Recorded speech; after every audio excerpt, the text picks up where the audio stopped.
What is up, ladies and gentlemen, and welcome to another edition of Worth a Watch with me, Anthony Flores. This is going to be my personal top 5 favorite movies of summer 2018. There was a lot of awesome summer movies this past summer.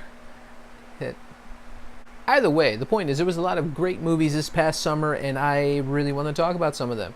I cannot talk about all of them because that video would be ridiculously too long. I will be omitting Avengers, Deadpool 2, and Incredibles 2. We all know those movies are quality, great movies in their own right. At least most people agree. I agree on that. And I feel adding those three on the list would definitely be the top 3. And they could be interchangeable. That's kind of a boring list, and especially such a short list at that. So without any more blabbing on, let's get down to it. Number 5.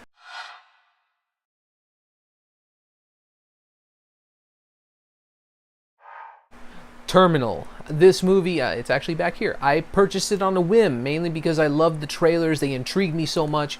Margot Robbie, Simon Pegg, and Mike Myers, of all people, involved in a movie. I had to see it. It looked like an amazing noir revenge movie, and it delivered in every way that I could have imagined when it comes to a movie like this. It had a very reminiscent feel of Sin City, but with like a bit of a more psychotic horror edge to it, and a bit of a mystery, in fact.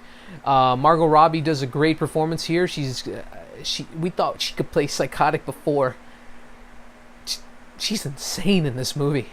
Like, for real.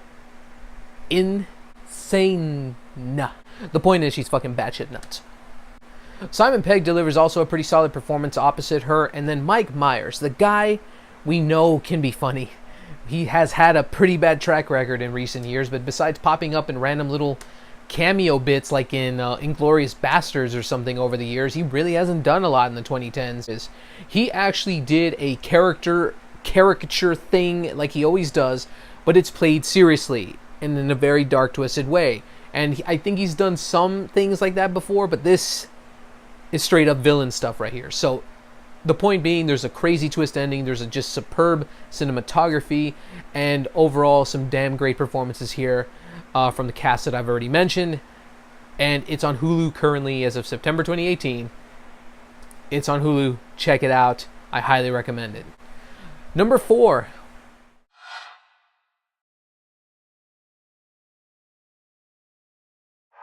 Won't you be my neighbor?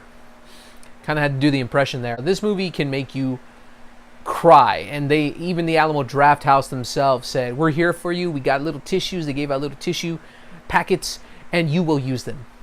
I don't care how manly you are. I don't care how hard-boiled you are, how just rough and tough you are, man or woman, child, dog, whatever you are. I don't care I don't care. The point is, you will cry, and that's okay.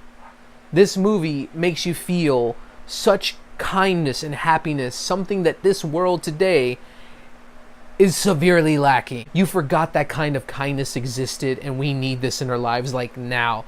The director involved here, he did an amazing job with the interviews and everything involved with the research that they clearly did for showcasing the life of Fred Rogers, creating this simple little show that seemed like just a random little kid show, but no, it was something so much more. And many people claimed it to be boring, and I'll even kind of agree with that.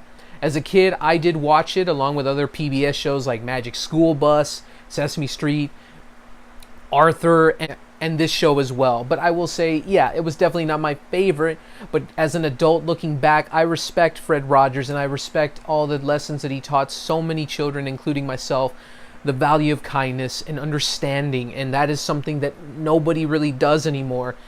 And it makes you all the more tearful because you feel that again. You feel that feeling of kindness so much, and I teared up a couple times in this film, and it's okay. I felt good to just feel such pure kindness once again, and it's an amazing documentary, and I rarely care for documentaries, but I recommend this in every sense of the way to see it however you can.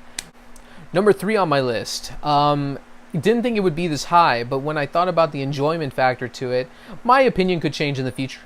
Who knows? I enjoyed it better than the first one because the first one was crap, and that is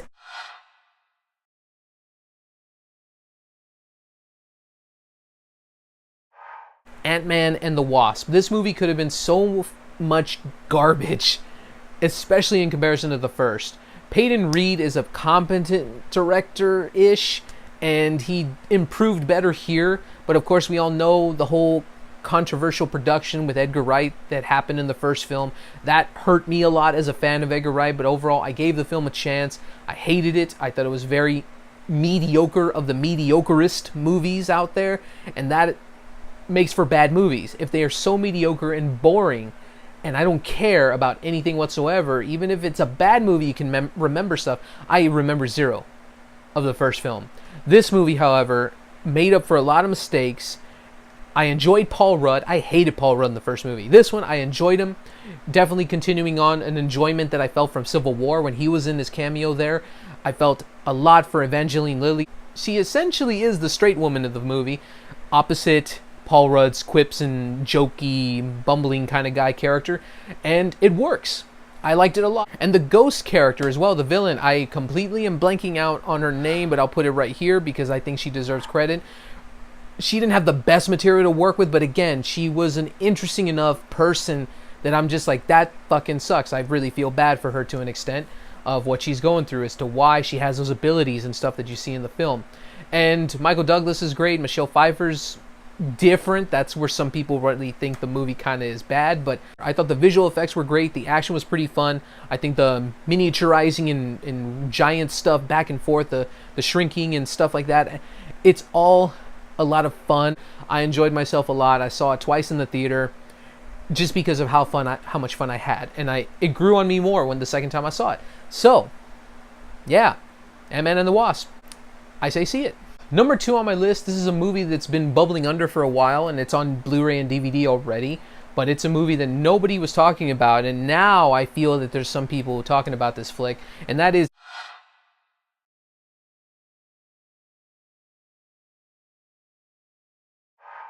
Upgrade. This is like some Twilight Zone crazy stuff right here, because this movie is set in a sci-fi futuristic world, but at the same time it doesn't feel cliche. It doesn't feel anything like that. It feels fresh and new, and even though we've seen ideas like this before, I feel that Leigh Whannell, the director and writer of this film, just does great work here, as not only in his action but as in the writing as well.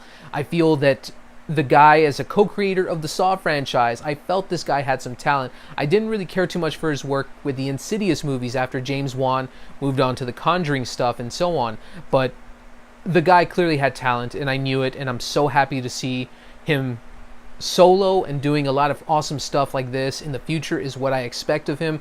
I'm assuming he's going to keep doing great stuff like this. I think he found his niche. I think he could do some amazing sci-fi action movies in the future and keep on going with other genres. I'm looking forward to seeing more stuff from Leigh Whannell is what I'm saying. And Logan Marshall Green, his performance is tragic, honest, all around, just you feel for the guy, and it's brutal as to what happens here. It's essentially a reverse RoboCop situation. That's the best way to describe it from what I've heard from others, and I agree with that statement, so I'm going to go with it.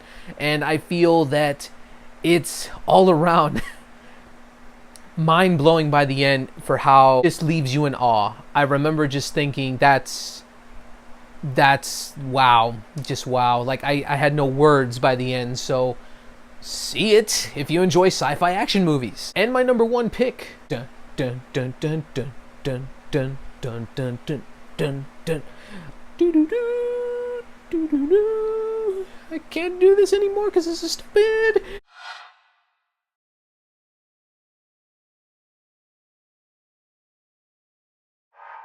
Mission Impossible Fallout. This movie, I didn't expect it to be better than Rogue Nation. Rogue Nation was a damn near perfect action movie, and the intensity, the drama, the comedy, the performances from Tom Cruise, Simon Pegg, Ving Rhames, Alec Baldwin, and Rebecca Ferguson in particular. Like, I'm hoping I'm not getting all these movies confused because they're kind of blending together. The villain of this particular couple movies here has that very weird Capote look and style to him. I don't know. I just think of this Philip Seymour Hoffman movie. The acting is like top tier from that particular character actor. I don't recall his name either. I'll put a link right there because I feel the guy deserves credit as well. The guy is amazing in this as the villain. And Henry Cavill as a newcomer to the franchise, just superb. The guy can clearly, it was worth the mustache crap, I guess, because he did really great here. And Tom Cruise is Tom Cruise, man. The guy can do amazing things even in his mid-50s. And all the other returning actors that I've already mentioned. Great work all around in terms of performances and action. Jeremy Renner's absent, though, so that's interesting. But I know he had a lot to do with Avengers and a few other movies he was kind of dealing with. So it makes sense why he wasn't in this film, but not even a mention, though. Overall, this movie had so much great action, the intensity to it. The IMAX screening is what I went to, and holy shit, the edge of your seat, like you feel like you're gonna tip over and feel like you just feel this vertigo feeling on some of the action scenes, and it was intense. This is why certain movies like this, in terms of action films, are made to be in the theater, to have excitement, to just be enthralled in the world that you are watching and feeling every punch and everything you see around that happens in the film. It's just so refreshing to feel, and compared to movies like Taken 3 or something with god-awful editing, terrible action, terrible CGI. The people behind these movies clearly know what they're doing in terms of like the Mission Impossible films, and I commend them for it. I didn't think it could be better than Rogue Nation. I could have thought, honestly, I thought it could have been all downhill from there, but they proved me wrong. They proved me wrong.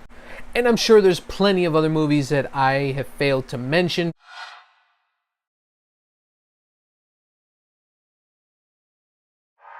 I am doing another giveaway, and this time it won't take 2 fucking weeks to do it. I am giving away a Deadpool 2 digital copy this time around. So, to win that digital copy, all you have to do is answer my question of the day. What is some of your favorite movies of summer 2018? Let me know in the comments below. You have until September 22nd, 2018 to get your answers in. Let me know on what your thoughts are on your favorite summer 2018 movies. Comment below. It could be a top 5 list, a top 10, or just a handful of them.